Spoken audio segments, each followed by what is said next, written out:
Hello dear friends, this is Manisha Kasar and welcome to our YouTube channel of Pranav Classes Chopra. विद्यार्थी मित्रांनो, आपण मागे आपल्या व्हिडिओमध्ये स्टँडर्ड 10 सायन्स 2 चे chapter number 5 towards green energy याची स्टार्टिंग केली होती. एक लेक्चर झालेला होता आपला दिवाळीच्या आधी. मग आता आपण पुढच्या टॉपिककडे वळत आहोत. तर मागे आपण ही चर्चा केली होती की जो इलेक्ट्रिक जनरेटर असतो तो फेराडेजचे इलेक्ट्रोमॅग्नेटिक इंडक्शन हे लॉ वर आधारित आहे. म्हणजे यामध्ये एक टर्बाइन असणार, टर्बाइनला आपण फिरवणार, फिरवलं गेल्यावर ह्यामध्ये एक मॅग्नेट असतो जो टर्बाइनला अटॅच असतो. तो मॅग्नेट मध्ये जो मुवमेंट आला त्यामुळे इथे इलेक्ट्रिकल एनर्जी जनरेट होतं. ठीक आहे, हा सर्व लॉ मी तुम्हाला डिटेलमध्ये समजवलं. त्यातल्या त्यात हेही सांगितलं होतं की सायन्स फर्स्ट मध्ये जे काही रूल्स अँड जो प्रॅक्टिकल आपण करून बघितले होते फेराडेज लॉ ऑफ इलेक्ट्रोमॅग्नेटिक इंडक्शनचे, ते सर्व तुम्हाला आतापर्यंत क्लिअर झालेले आहे. तर आता हे लक्षात घ्या की मागे आपण टर्बाइन फिरवण्यासाठी पाणीचा यूज केला होता. जो इलेक्ट्रिकल सोर्स आहे तो आपण अगदी हाय स्पीडने पाणी त्यावर टर्बाइनवर फ्लो केला होता, जेणेकरून टर्बाइन फिरतो आणि मग तिथे इलेक्ट्रिकल जनरेटरमध्ये इलेक्ट्रिसिटी जनरेट होते. मग हा जो पॉवर स्टेशन होता, हा पॉवर स्टेशनचं नाव होता हायड्रो इलेक्ट्रिक पॉवर स्टेशन. कारण जो एनर्जी सोर्स आहे तो वॉटर आहे, पण फक्त वॉटरमध्ये ही एनर्जी नसते. पाणीची एनर्जी व्यतिरिक्त तिथे एखादी गॅसमध्ये एनर्जी असू शकते, तसेच स्टीम मध्ये एनर्जी असू शकते, पाण्याची वाफ मध्ये एनर्जी असू शकते ना. तर आपण जर यांचा उपयोग केला तर हा जो पॉवर स्टेशन आहे, जो सेटअप आहे, हे सर्व बदलून जाणार. तर हा जो आता आपला कॉन्सेप्ट आहे जो आहे thermal energy based electric power station. तर हा जो पॉवर स्टेशन आहे यामध्ये आपण कोलचा यूज करणार आहे. कोलला जाळवून पाणीला बॉईल करून त्याची स्टीम तयार करून आणि स्टीमच्या प्रयोगाने स्टीमची एनर्जीचा यूज करून आता टर्बाइनला रोटेट करणार आणि मग यापुढे जनरेटरमध्ये इलेक्ट्रिसिटी जनरेट होणार. तर तेच लिहिलं आहे इथे वरती. That is based on which type of energy source is used to rotate the turbine. There are different types of power generating station. The design of the turbine used in different types of power station is also different. की energy source वर depend करतो की हा जो power station आहे तो कोणता station आहे. जर आपण वॉटरचा यूज केला तर तो आहे हायड्रो इलेक्ट्रिक पॉवर स्टेशन, आणि जर आपण इथे स्टीमचा यूज करत आहोत तर तो पॉवर स्टेशन म्हटलं जाणार थर्मल इलेक्ट्रिक पॉवर स्टेशन. त्यासोबत जो टर्बाइन आहे त्याची डिझाईन सुद्धा बदलणार. म्हणजे जो पूर्ण सेटअप आहे ना तो सुद्धा इथे बदलून जाणार, कारण पॉवर स्टेशन हा बदलत आहे. ओके, मग तसंच इथे फ्लो चार्ट परत आपण एकदा जो डिस्कशन करूया की जो power energy source to run turbine. सर्वप्रथम पॉवर एनर्जी सोर्स कोणता आहे तो यूज केला जातो. त्यानंतर टर्बाइन फिरवला जातो. टर्बाइन जो जनरेटरशी अटॅच असतो, म्हणजे जनरेटरमध्ये इलेक्ट्रिकल एनर्जी कन्वर्ट होते, तयार होते. तर अशा पद्धतीने फ्लो चार्ट होता. सेम टू सेम आपल्याला हे सर्व thermal energy based electric power station ह्या कॉन्सेप्टच्या अंतर्गत हीच मेकॅनिझम चालणार आहे. फक्त आपला एनर्जी सोर्स आहे तो चेंज झालेला आहे. आता आपण पाणीच्या ऐवजी इथे स्टीम यूज करणार आहोत. In this the turbine is rotated using steam. Turbine हा स्टीमच्या मदतीने रोटेट होणार. Water is heated in a boiler. एक बॉयलर असणार ज्याच्यामध्ये वॉटर हीट केला जातो. Using the thermal energy released due to burning of कोळशेला जाळून इथे स्टीम तयार केली जाते. म्हणजे पाणीला बॉईल करून त्याची स्टीम तयार केली जाते. मीन्स थर्मल एनर्जी इथे रिलीज होते. Steam of very high temperature and pressure is generated.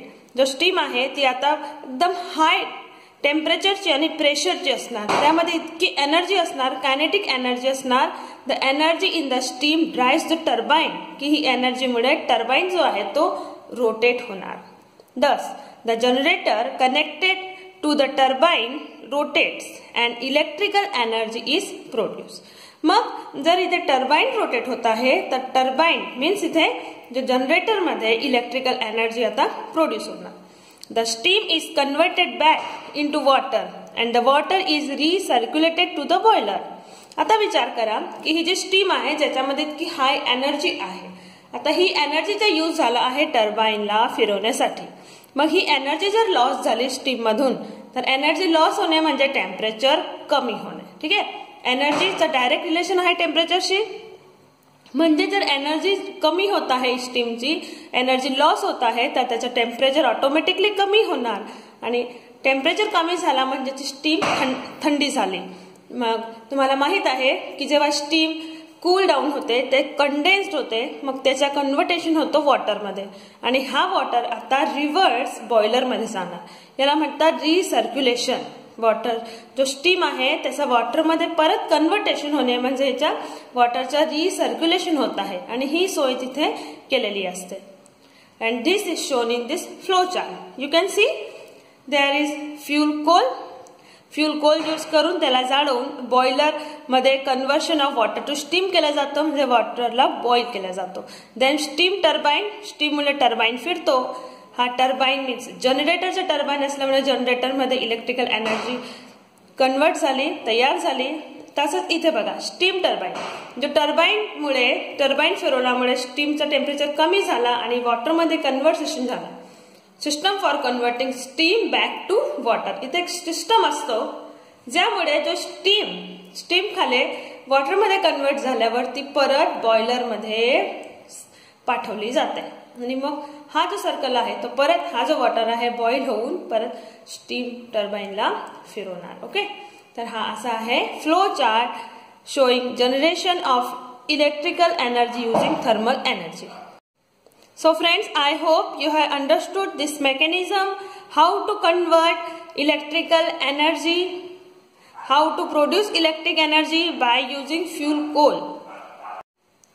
Since thermal energy is used here to generate electrical energy, such power plants are called thermal power plants. कारण ह्या जनरेटरमध्ये electrical energy generate करण्यासाठी thermal energy use केली गेली आहे, म्हणून अशा पद्धतीचे जो पॉवर प्लांट आहे याला थर्मल पॉवर प्लांट असे म्हटलं जातं. In thermal power plants the chemical energy in the coal is converted into electrical energy through several steps which are shown in figure 5.6. या थर्मल पॉवर प्लांटमध्ये जो केमिकल एनर्जी आहे, कोलमध्ये जी chemical energy असते ही convert केली जाते इलेक्ट्रिकल एनर्जीमध्ये, जी मग ही वेगवेगळ्या स्टेपमध्ये कन्वर्ट होते. मीन्स डायरेक्टली कोलची केमिकल एनर्जी ही इलेक्ट्रिकल एनर्जीमध्ये कन्वर्ट होत नसते. याच्यामध्ये काही टप्पे आहेत जे तुम्हाला खालील फ्लो चार्टमध्ये दिले गेले आहे.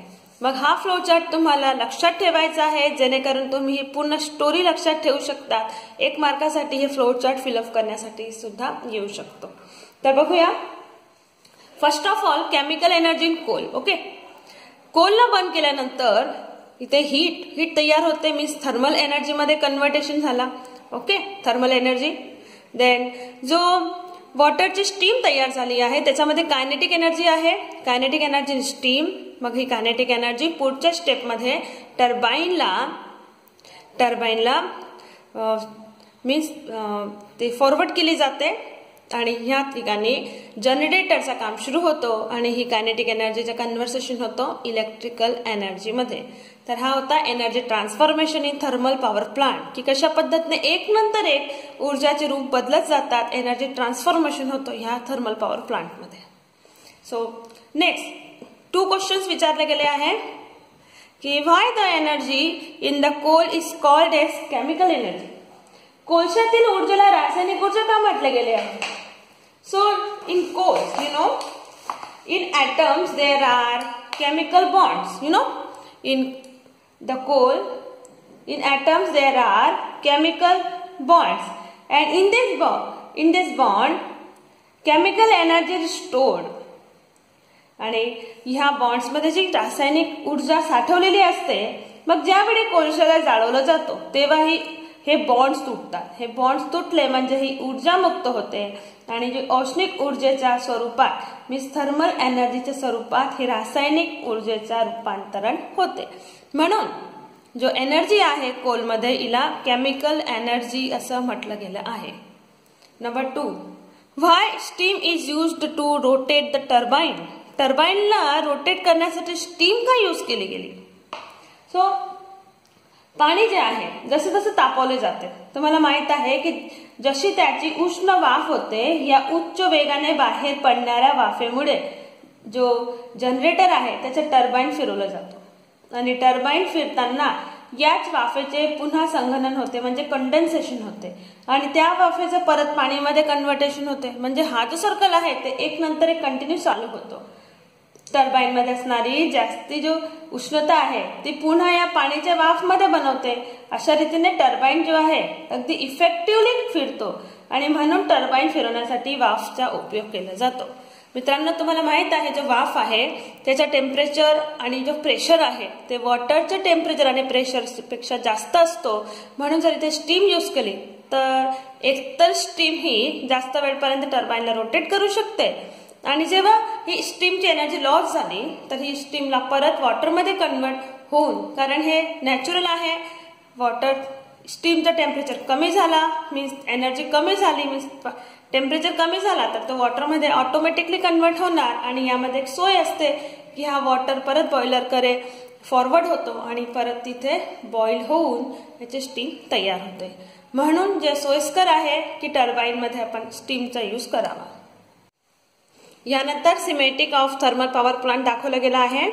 सर्वप्रथम इथे एक बॉयलर आहे. बघा बॉयलर ज्यामध्ये जो फ्यूल कोल आहे त्याचा बर्न केला जातो आणि वॉटरला बॉईल केला जातो. ओके, इथे कॉम्ब्युशन गॅसेस टू स्टॅक हे दाखवलं गेलंय. बघा, कोणत्याही थर्मल पॉवर प्लांट मध्ये तुम्हाला 2 चिमणी दिसणार. 2 चिमणी जर तुम्ही बघितलं असेल किंवा तुम्ही युट्यूबवरही सर्च करू शकता की थर्मल पॉवर प्लांट हे जर तुम्ही टाकलं तर त्याच्या पिक्चरमध्ये तुम्हाला 2 चिमण्या तिथे दिसणार. तर एक असते इथे जो फ्यूल आहे ना, फ्यूल जो बर्न होतो त्यासाठी आहे आणि दुसरी जी आहे जो कूल वॉटरसाठी इथे एक दुसरी चिमणी दाखवली आहे. तर इथे हे वेपर आहे, जो हॉट एअर आहे ती पास आउट होण्यासाठी आहे. तर स्टार्ट करूया. सर्वप्रथम इथे बॉयलर आहे. बॉयलरमध्ये वॉटर बॉईल होतो. यामध्ये एक पंपची सोय केली गेली आहे इथे. तर हे जे बॉयलर आहे याला जोडलेला एक टर्बाइन आहे. हा टर्बाइन बघा, हा टर्बाइन रोटेट होतो कारण यातून स्टीम बाहेर निघाली की टर्बाइनला रोटेट होण्यासाठी एनर्जी गेन होते. टर्बाइन रोटेट झाला की मग हे जनरेटर आहे. जनरेटरमध्ये इलेक्ट्रिकल एनर्जी कन्व्हर्टेशन होतो, प्रोड्यूस होते आणि बघा इथे प्लस मायनस हे जे इलेक्ट्रोड दाखवले गेले आहे इथून इलेक्ट्रिसिटीचा कंझ्युम केला जातो, इथून स्टोअर केली जाते इलेक्ट्रिकल एनर्जी. या व्यतिरिक्त इथे एक सोय केली गेली आहे कंडेन्सरची. कंडेन्सर जो की स्टीमचा जो कंडेन्सेशन होत आहे या दरम्यान जो वॉर्म वॉटर आहे तो स्टोअर करून पंपच्या थ्रू परत बॉयलरमध्ये इथे सेंड करतोय. ओके, तर अशा पद्धतीने इथे सेटअप आहे. कूलिंग वॉटर दाखवलंय. वॉटर कूल होऊन याचे वेपर जे आहे आणि हॉट एअर हे सर्व बाहेर निघण्यासाठी सेकंड जी चिमणी आहे हे आहे.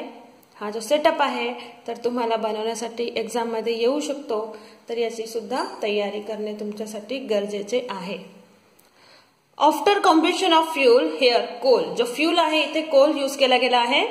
So after combustion of fuel in the boiler the emitted gases are released to the atmospheric through very high tower. एक खूप उंच टावर आहे त्याच्याद्वारे जो जळणारा कोल आहे त्याच्यापासून जो गॅस इमिट होणार ते गॅसेसला इमिट होण्यासाठी, वातावरणात इमिट होण्यासाठी, रिलीज होण्यासाठी इथे एक हाय टावर बनवला गेला असतो. Once the turbine is rotated using the steam at high temperature and high pressure, steam temperature and pressure decreases. एकदा ही स्टीमचा यूज टर्बाइनला फिरवण्यासाठी केला गेला की मग स्टीमची एनर्जी लॉस होते, त्यामुळे याचा टेम्परेचर आणि प्रेशर हे डिक्रीज होतो, कमी होतो. This steam is converted back to water by taking out heat from it. आणि या स्टीम मधून ऊर्जा म्हणजे एनर्जी बाहेर पडल्यामुळे, हीट बाहेर पडल्यामुळे याचा परत कन्व्हर्टेशन वॉटरमध्ये होते, म्हणजे स्टीम ही कूल डाऊन होते, कंडेन्स्ड होते. The water in cooling tower is circulated through the condenser. या कंडेन्सरद्वारे हे जो कूलिंग झालेला वॉटर आहे तो इथे जो कूलिंग टॉवर आहे त्यामध्ये सर्क्युलेट होते. Heat energy in the steam is given to the water आणि जो हीट एनर्जी आहे स्टीमची ती वॉटरमध्ये दिली जाते, कारण हा वॉटर आता गरम आहे. तर जो स्टीमची हीट आहे ती आता वॉटरमध्ये आहे, फक्त याचा फॉर्म चेंज झालेला आहे. And the steam condenses back to water. स्टीमचा फक्त रूपांतर झाला आहे वॉटरमध्ये. The heat absorbed by the water in then released to atmosphere through vapor and heated air through cooling tower. हा जो कूलिंग टावर आहे साइडला, कूलिंग टावर जो मोठा टावर होता हा कूलिंग टावर होता. यामधून जे गरम पाणीची जो वाफ आहे ती आणि जो गरम हवा आहे हिटेड एअर जे आहे ती बाहेर पडते. म्हणजे जो दुसरा टावर आहे जो ब्रॉड वाला टावर आहे, कमी हाईटचा जो टावर आहे, त्यामधून गरम पाणीची वाफ आणि हॉट एअर जी आहे ती बाहेर पडत असते.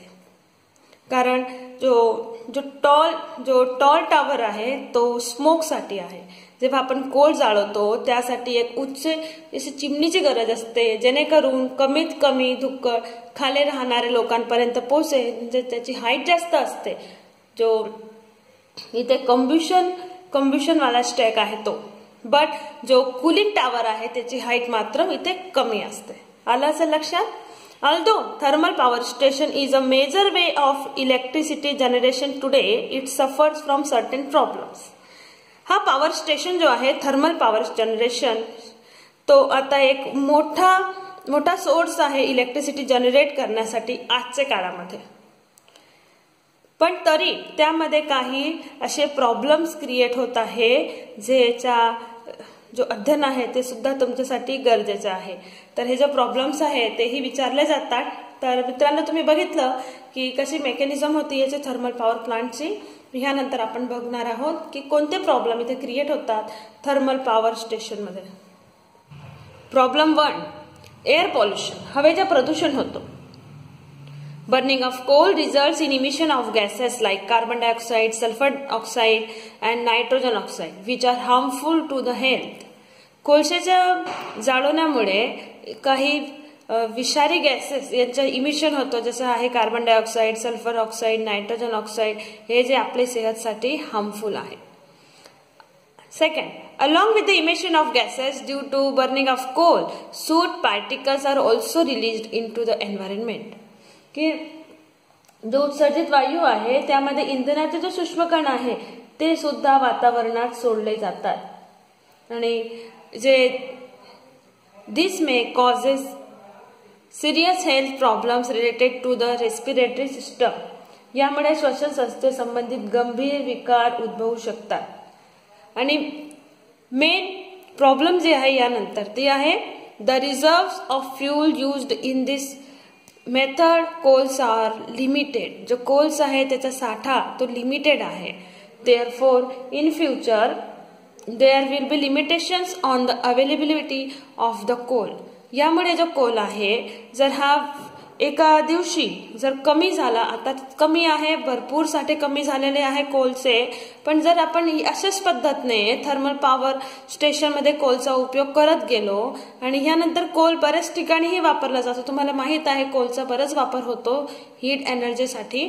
तर जर असा कोलचा वापर इतक्या मोठ्या प्रमाणात होत गेला तर जो thermal power electric power station आहे त्याला सुद्धा काही लिमिटेशन्स येऊन जाणार आणि हे स्टेशन पुढे जाऊन बंद पडू शकतात.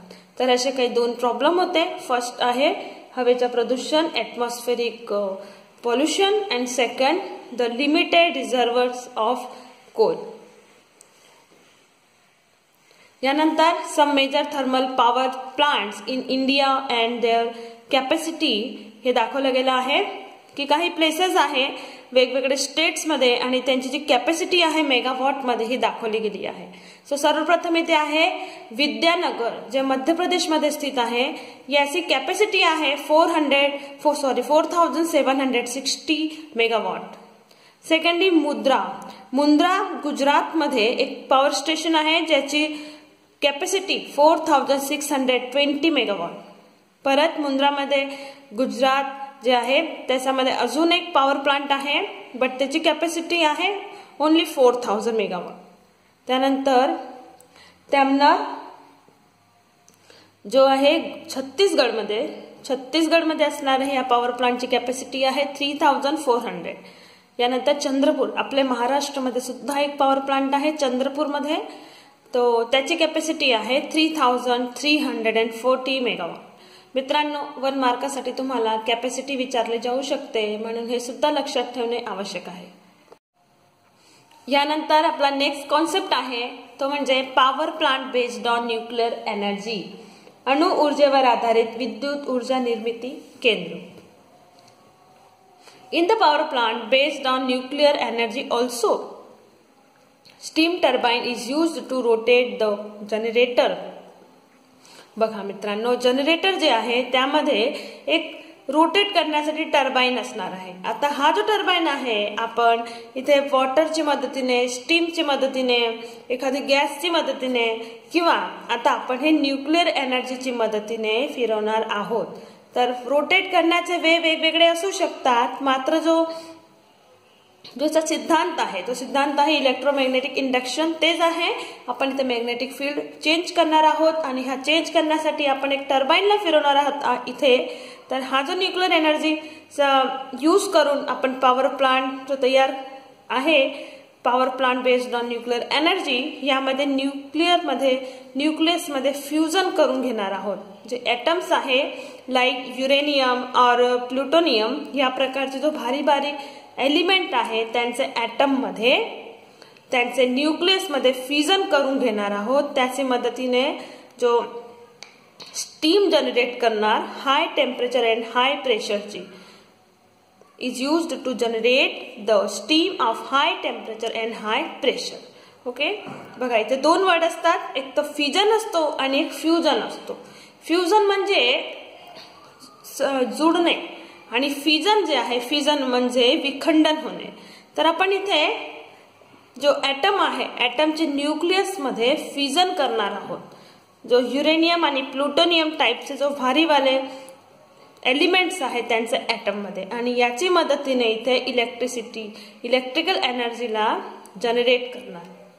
So this power plant is named as nuclear power plant. Okay, the energy in the steam rotates the turbine which in turn drives the generator producing energy. The flow chart of nuclear power plant in this figure. So nuclear reactor for nuclear fusion. इथे nucleus मध्ये fusion करण्यासाठी, विखंडन करण्यासाठी एक nuclear reactor असतो. Nuclear reactor मध्ये यानंतर system for steam generation from water. इथे एक असा सिस्टम असतो ज्यामध्ये एक असा सेटअप तयार केलेला आहे, म्हणजे ज्यामध्ये जो स्टीम आहे, स्टीम जनरेट होते वॉटरमुळे, वॉटरची स्टीम तयार होते आणि त्यानंतर परत स्टीम टर्बाइन आहे जो रोटेट होतो आणि जनरेटर जे आहे, जनरेटरमध्ये इलेक्ट्रिकल एनर्जी ही जनरेट होते. त्यासोबत अजून आहे की स्टीम टर्बाइन जो आहे तो system for conversion of steam back into water. तेच आहे, जर स्टीम कूल डाऊन झाली की याचा कन्व्हर्टेशन वॉटरमध्ये होतो आणि ती परत इथे स्टीम मध्ये कन्व्हर्ट करण्यासाठी तो वॉटर इथे ट्रान्सफर केला जातो. आणि जो फ्यूल आहे तो फ्यूल दाखवला गेला आहे, फ्यूल युरेनियम और प्लुटोनियम. तर लक्षात ठेवायचं नाम युरेनियम अँड प्लुटोनियम हे भारी वाले जो आयसोटोप्स वाले जो एलिमेंट्स आहे यांचा यूज केला जातो न्यूक्लिअर रिएक्टरमध्ये न्यूक्लिअर फ्युजन करण्यासाठी. Thus here nuclear energy is converted into thermal energy. अशा पद्धतीने इथे न्यूक्लिअर एनर्जीमुळे थर्मल एनर्जी तयार होते, म्हणजे कारण वॉटरचा ट्रान्सफरचा जो कन्व्हर्टेशन आहे तो स्टीम मध्ये होत आहे. इथे हीट प्रोड्यूस होते, म्हणजे थर्मल एनर्जी मध्ये न्यूक्लिअर एनर्जीचा कन्व्हर्टेशन झाला. मग आता thermal energy is converted into kinetic energy of steam. Thermal एनर्जीमुळे जो स्टीम तयार झाली, स्टीम म्हणजे त्यात आहे कायनेटिक एनर्जी, तर थर्मल एनर्जी कायनेटिक एनर्जी मध्ये कन्वर्ट झाली आणि this kinetic energy of steam is converted into kinetic energy of turbine. आणि हीच एनर्जी टर्बाइनला दिली जाते. कायनेटिक एनर्जी असल्यामुळे मग कायनेटिक एनर्जीचं काम असतं गती देण्याचा, आणि तो टर्बाइन इथे मोशन करतो, मुवमेंट करतो, रोटेट करतो. And finally, the kinetic energy of the turbine is converted into electrical energy. आणि जनरेटर मध्ये ही कायनेटिक एनर्जीचा कन्वर्ट कन्व्हर्टेशन होतो इलेक्ट्रिकल एनर्जी मध्ये. The step by step transformation of energy in this figure.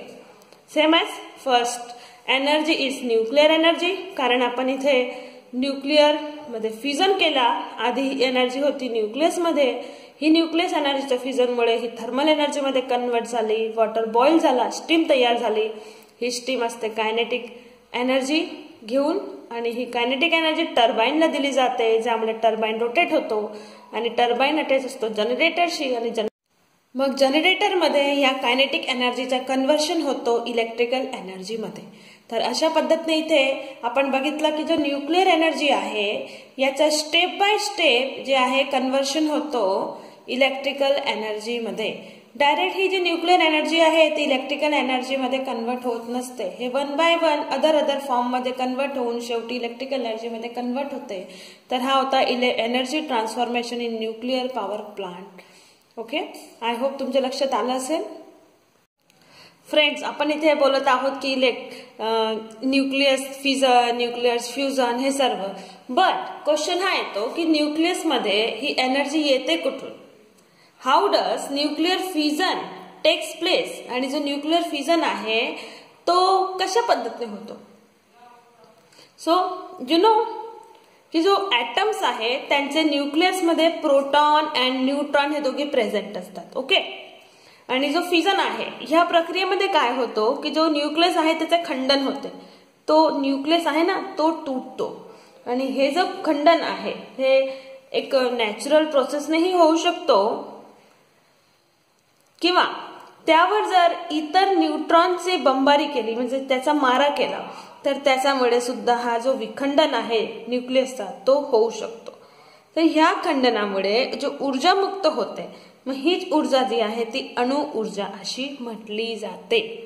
म्हणून ही अणु ऊर्जा जास्त होईल म्हणून असे भारी भारी जो ऍटम्स आहे युरेनियम अँड प्लुटोनियम टाइपचे हे घेतले जातात. त्याचसोबत हे जे आहे तो स्थिर नसतात, हे आपलाच वजन सांभाळू शकत नाही असे आहे. मग जेव्हा हे बाहेरून इलेक्ट्रॉन ऍब्झॉर्ब करतात ते अजून अनस्टेबल होतात आणि त्यामधून ही ऊर्जा बाहेर पडते आणि ह्याच ऊर्जेचा आपण यूज इलेक्ट्रिकल एनर्जी बनवण्यासाठी करतो. ओके, तर हा कॉन्सेप्ट आहे how does nuclear fusion takes place याचा मागे. मग आता पुढे रीडिंग करूया. When neutron is bombarded on atom of uranium 235. Uranium एक आयसोटोप आहे, याचं वेगवेगळे अणुभार असू शकतात म्हणून लिहिलं आहे युरेनियम 235. याच्यावर जेव्हा न्यूट्रॉनची बंबारी केली जाते इट ऍब्झॉर्ब द न्यूट्रॉन, हा न्यूट्रॉनला ऍब्झॉर्ब करतो. आता विचार करा, जो युरेनियम आहे तो आधीच अस्थिर आहे, स्थिर नाही आहे आणि जेव्हा तो एक्सटर्नल बाहेरून एक न्यूट्रॉनला ऍब्झॉर्ब करतो तर अधिक अनस्टेबल झाल्यामुळे convert into its isotope uranium 236. हा जो भार आहे 235 हा एक न्यूट्रॉन वाढल्यामुळे हा एकने वाढणार आणि होणार 236. ओके, आणि uranium 236 being extremely unstable converts into atoms of barium and krypton.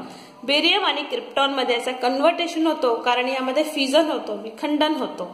And in this process releasing 3 neutrons, यामध्ये 3 न्यूट्रॉन रिलीज होतात.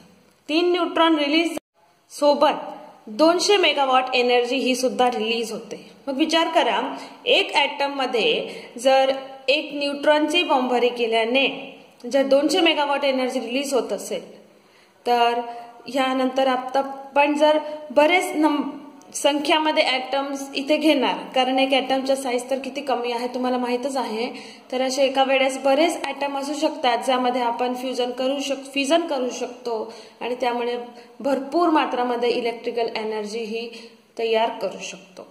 The 3 neutrons generated in this process causes fusion of 3 other uranium 235 atoms releasing more energy.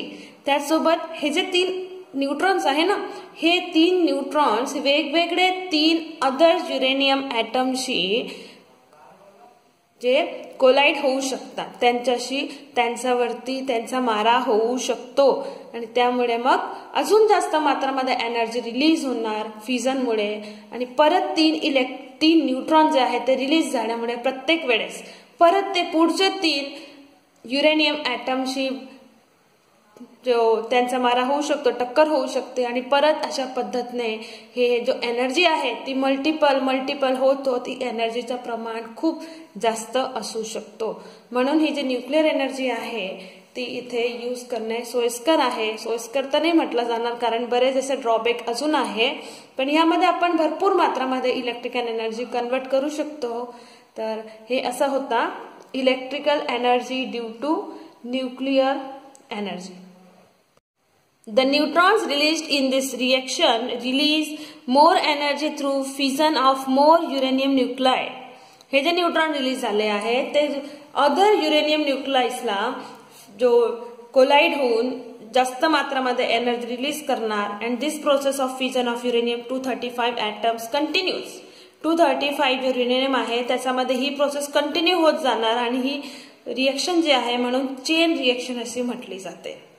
In nuclear power plants, a controlled chain reaction results in release of thermal energy. Thermal energy जो इथे release होते ही जो process आहे ही reaction जी आहे chain reaction एक controlled असते. यासाठी जो प्रोसेस आहे ही प्रोसेस अगदी असे कंट्रोल्ड एरियामध्ये केली जाते which is use for electrical energy generation. ज्यामध्ये इलेक्ट्रिकल एनर्जीचं जनरेशन होणार. कारण हे एक रिस्की काम आहे मित्रांनो. इतके भरपूर मात्रामध्ये जी एनर्जी आहे जर हे यासोबत जो किरणोत्सारी पदार्थ आहे त्याचा सुद्धा इमिशन होतो. जर यामध्ये काही प्रॉब्लेम काही अडथळा आल्यामुळे काही बिघाड झाल्यामुळे याच्यामध्ये काही स्फोट झाला तर विचार करा आजूबाजूचे बराच मोठा क्षेत्र आहे तो याच्याने प्रभावित होऊ शकतो. म्हणून यामध्ये एक अगदी कंट्रोल अशी जागा असते एक असा ॲटमॉस्फिअर असतो ज्यामध्ये हे पॉवर प्लांट उभारला जातो आणि याची प्रोसेस केली जाते.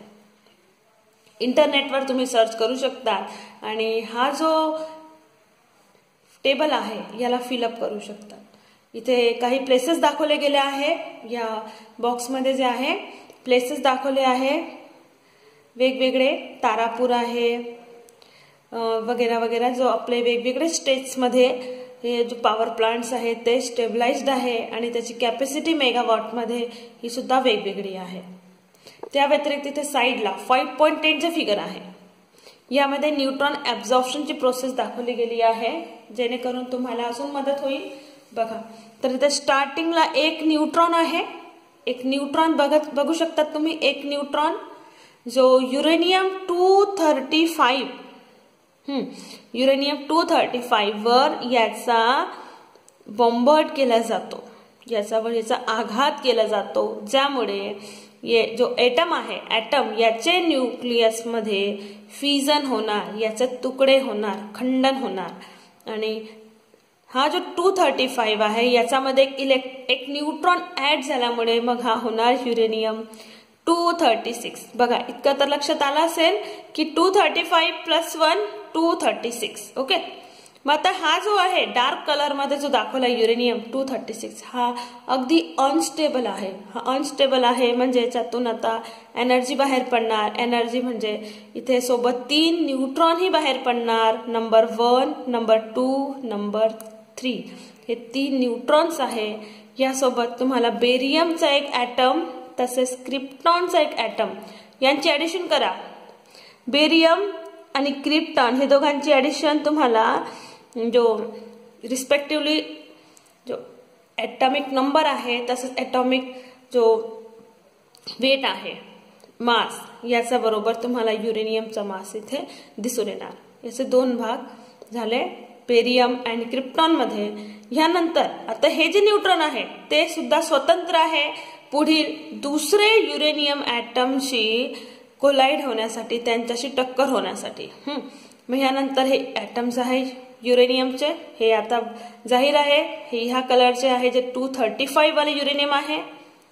मग याचा नंतर हे 236 मध्ये कन्वर्ट होणार जेव्हा ते एक न्यूट्रॉनशी टच मध्ये येणार कोलाइड होणार. यानंतर परत न्यूट्रॉन जे आहे बघा हे 3 neutron 1 2 3 this barium and this krypton. Again this uranium, this 3 neutron, release neutron and this barium krypton. Same here. And also 200 megawatt energy in each case. Okay. So बघा ही जी आहे न्यूक्लिअर फिजन. परत nuclear power plant साठी ही सिस्मेटिक diagram दाखवला गेला आहे. यामध्ये मुख्य घटक आहे ते म्हणजे कंट्रोल पॉड्स, न्यूक्लिअर रिएक्टर ज्यामध्ये कंट्रोल पॉड्स आहे, त्यानंतर पंप आहे, बॉयलर आहे वॉटरला बॉईल करण्यासाठी, एक पंप आहे जो कंडेन्सरला अटॅच असतो.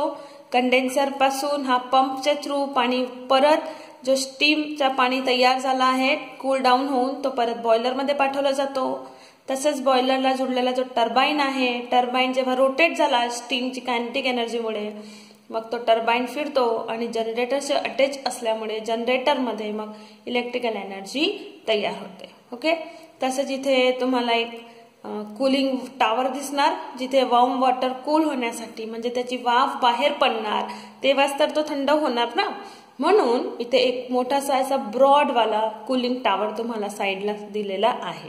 तर अशा आहे schematic diagram of nuclear power plant. A nuclear power plant does not use fossil fuel like Coal.